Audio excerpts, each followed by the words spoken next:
What if I told you that one of the most gorgeous muscle cars ever built was basically Ford's attempt to out-luxury their own Mustang, but ended up creating a monster so good that it nearly overshadowed the pony car that started it all? And what if I told you that this same car had more engineering secrets, design controversies, and hidden features than a Cold War spy gadget? Well, my friends, grab your favorite motor oil and settle in, because today we're pulling back the curtain on the 1967 Mercury Cougar, a car that wasn't just Mercury's answer to the Mustang, but Ford's masterclass in how to take a winning formula and make it even better. 20. It almost looked completely different. Here's something that'll blow your mind. The Cougar we know and love almost never existed. During the design competition at Ford Styling Studios, there were multiple competing proposals, and elements from both studios were incorporated into the final design, along with the characteristic vertical-lined electric razor grille design from Lincoln Mercury designer Richard Schierlow. The winning design came from Charles Eichen's studio, but it was a Frankenstein's monster of different concepts. Imagine if the Cougar had ended up looking like a completely different animal. Maybe we'd be talking about the Mercury Lynx or something equally ridiculous. The final design was literally a committee decision that somehow worked perfectly. 19. The hidden headlights were engineering wizardry. Stop laughing, this is serious automotive magic we're talking about. It was the first Lincoln Mercury vehicle with hidden headlamps. These headlamp doors were powered by vacuum actuators, with one for each headlamp door. The vacuum was provided by the engine and stored in a reservoir under the fender. Think about that for a second. In 1967, while most cars were still figuring out basic power steering, Mercury engineers were building cars with headlights that disappeared and reappeared on command using nothing but engine vacuum. It's like they took a magic trick and turned it into automotive engineering. 18. The vacuum system was constantly breaking down. Here's the kicker about those fancy hidden headlights. They were an absolute nightmare to maintain. The vacuum to operate the headlight doors was provided by the engine and stored in a reservoir under the fender, which sounds great until you realize that vacuum systems in the 1960s were about as reliable as a chocolate teapot. Owners quickly learned that having the coolest headlights in the neighborhood meant absolutely nothing when you're stuck on the side of the road with your lights permanently closed. The aftermarket quickly developed conversion kits to electric operation, which tells you everything you need to know about how well this system worked in the real world. 17. It was bigger than a Mustang in all the right ways. When the Mercury Cougar appeared in 1967, it added almost 7 inches of length to the Mustang's platform, of which 3 inches was wheelbase. This translated primarily into a roomier interior and a more prominent hood. 7 inches! That might not sound like much, but in car terms, that's the difference between cramped and comfortable, between looking cute and looking menacing. Mercury took Ford's sports car and turned it into a grand tourer. It's like they looked at the Mustang and said, "This is nice, but what if we made it for grown-ups?" The Cougar was proof that you could have performance and luxury in the same package, a lesson that apparently took the rest of the industry another decade to learn. 16. The sales predictions were hilariously wrong. The company predicted 85,000 Cougars would sell in the first year. You know what actually happened? They were so far off it wasn't even funny. The Cougar became an instant hit that exceeded all expectations. Mercury's marketing department must have been using a crystal ball made of funhouse mirrors. Predicting sales for a completely new model is tough, but being that wrong about your own product? That's like Gordon Ramsay burning toast. Technically possible, but professionally embarrassing. 15. it had 3 engine options that told 3 different stories. Mercury offered a 2-barrel carb-equipped 289 cubic inch V8 with 200 horsepower, or a 4-barrel engine that produced 225 horses for 1967. An optional Marauder engine, the venerable 390 cubic inch big block V8 topped by a 4-barrel carburetor, galloped strong with a 320 horsepower rating. These weren't just engine options, they were personality disorders. The 200 horsepower version was for people who wanted to look fast while driving to church. The 225 horsepower was for people who actually wanted to go fast. But that 390 Marauder? That was for people who wanted to make Mustang owners cry at traffic lights. 14. The racing program was both legendary and tragic. In 1967, renowned NASCAR race car builder Bud Moore campaigned Mercury Cougars in the Trans Am Series with Ford Motor Company factory support. The team featured superstar caliber drivers such as Captain Dan Gurney, Parnelli Jones, Peter Revson, David Pearson, and Ed Leslie. But here's the heartbreaker. Factory support dried up towards the end of the season, and the Cougars began to show their wear. Ultimately, Mercury lost the championship to Ford by 2 points. 2 points! Ford basically sabotaged their own Mercury team to let Mustang win. Corporate politics at its finest. 13. The design was called European, but was pure American excess. The model line was marketed as having European style and features, which is marketing speak for "we made it expensive."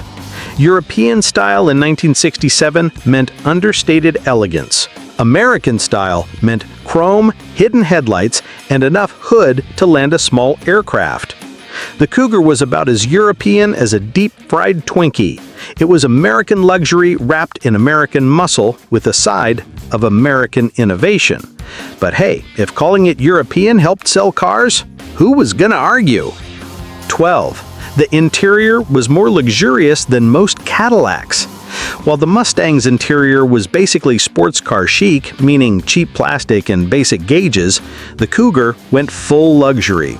We're talking about detailed instrumentation, premium materials, and creature comforts that made the Mustang's cabin look like an economy car rental.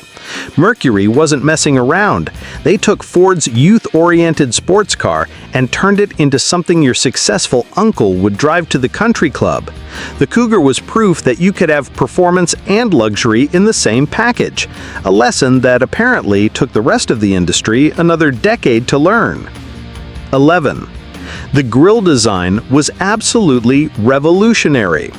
That electric razor grille wasn't just a styling exercise, it was a masterpiece of functional art. The characteristic vertical-lined electric razor grille design from Lincoln Mercury designer Richard Shearlow became one of the most recognizable front ends in automotive history. Shearlow basically took the idea of a traditional grille and turned it into automotive jewelry. Those vertical slots weren't just pretty, they were perfectly engineered to provide airflow while creating one of the most distinctive faces ever put on a car. It was like giving the Mustang a tuxedo. 10.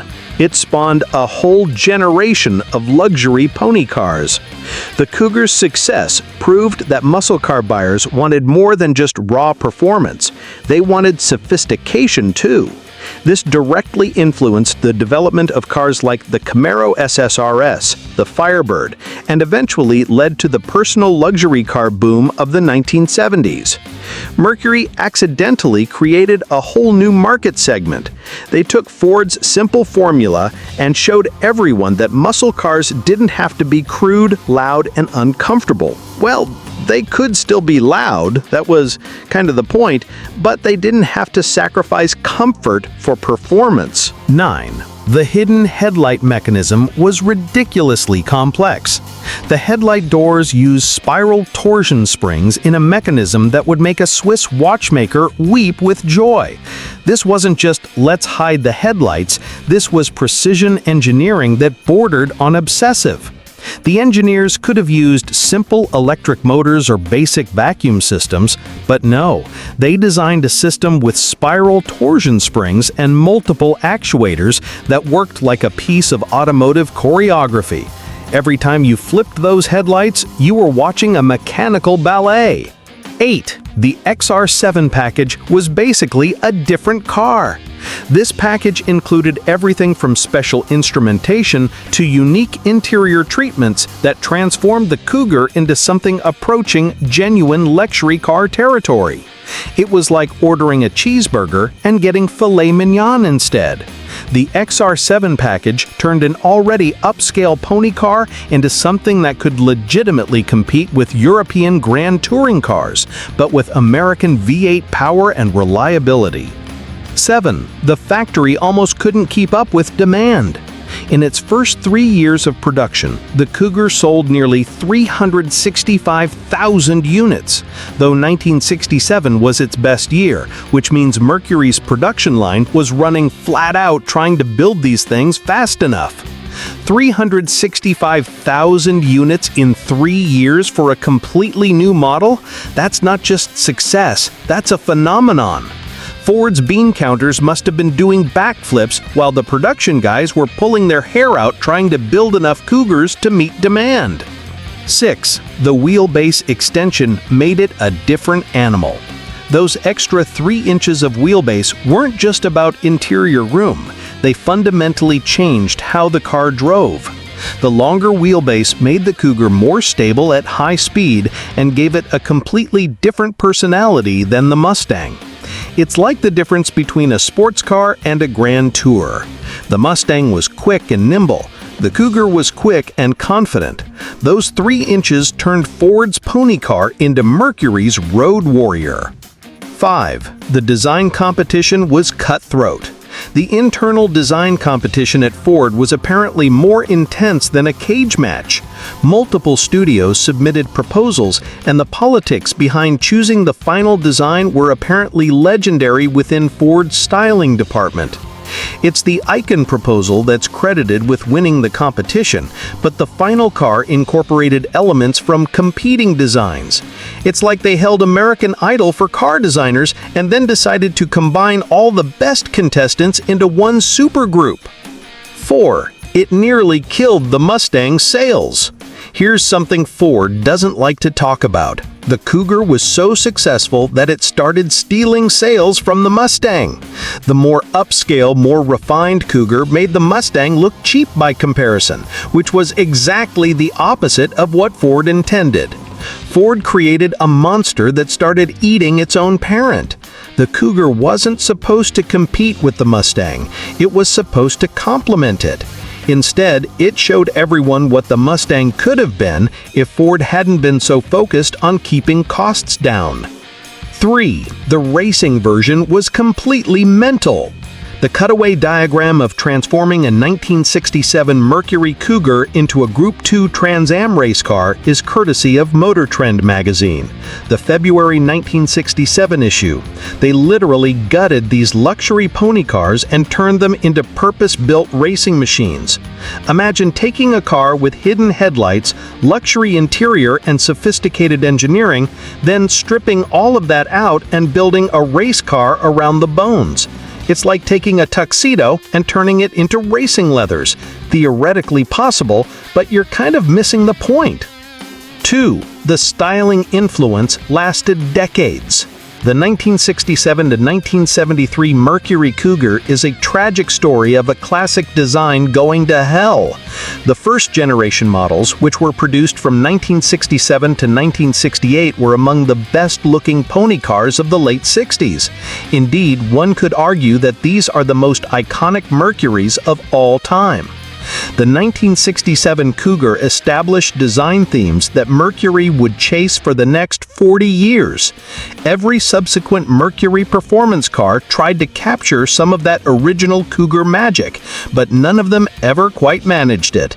It's like they created automotive lightning in a bottle, then spent decades trying to recreate the storm. 1. It was Mercury's last great moment. Here's the most important fact of all. The 1967 Cougar represented the absolute peak of Mercury as a brand. This was Mercury proving they could take Ford's ideas and make them better, more sophisticated, more desirable. After the Cougar, Mercury gradually became just Ford with different badges. The Cougar wasn't just a successful car, it was proof that Mercury had its own identity, its own vision of what American cars could be. Few designs have fallen from grace with such speed. By 1971, the Cougar had become one of the ugliest cars of that era. They had perfection in 1967, and then systematically destroyed it over the next 4 years. The 1967 Cougar stands as a testament to what happens when engineers, designers, and marketers actually work together instead of against each other. It was sophisticated without being pretentious, powerful without being crude, luxurious without being excessive. In other words, it was everything American cars should be, but rarely are. So, here's the question that keeps me up at night. If Mercury could build something this perfect in 1967, why couldn't they do it again? Was the Cougar a happy accident, or was it proof that American automakers could build world-class cars when they really tried? What do you think? Was the 1967 Cougar the peak of American automotive design, or just a really good-looking car that we remember too fondly? Drop your thoughts in the comments below. And don't forget to hit that subscribe button if you want more deep dives into